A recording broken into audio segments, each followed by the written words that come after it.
बच्चों, आज हम संयुक्त और द्वित्व व्यंजन के बारे में जानेंगे।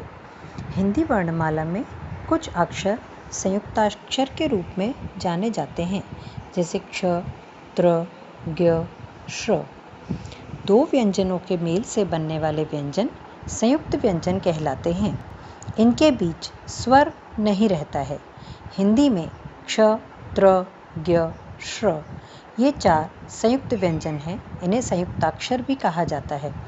इनकी रचना दो व्यंजनों के मेल से होती है, जैसे क और श मिलकर क्ष बनाते हैं, त और र मिलकर त्र बनाते हैं, ज और य मिलकर ज्ञ बनाते हैं, श और र मिलकर श्र बनाते हैं।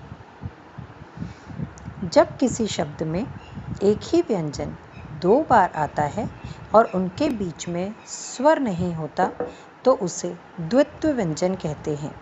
जैसे क और क मिलकर मक्का, पक्का, चक्का, प से चप्पल, थप्पड़, गोलगप्पा, च से कच्चा, बच्ची, सच्चाई, त और त से पत्ता, छत्ता, कुत्ता, ट से लट्टू, मिट्टी, पट्टी।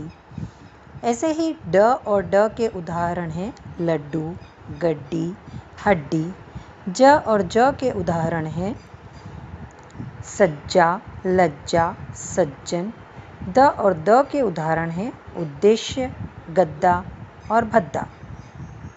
दो अलग अलग व्यंजनों के मेल को संयुक्त व्यंजन कहते हैं। जैसे क और ख मिलकर मक्खन, मक्खी, मधुमक्खी। क और य से बनने वाले शब्द हैं क्यारी, क्या, क्योंकि।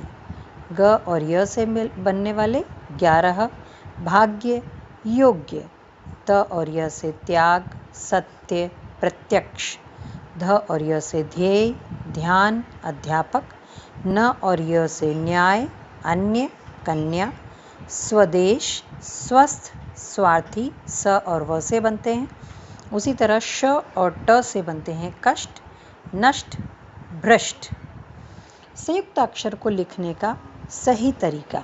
आइए अब हम आपको संयुक्ताक्षर को लिखने के कुछ नियमों से परिचित कराते हैं।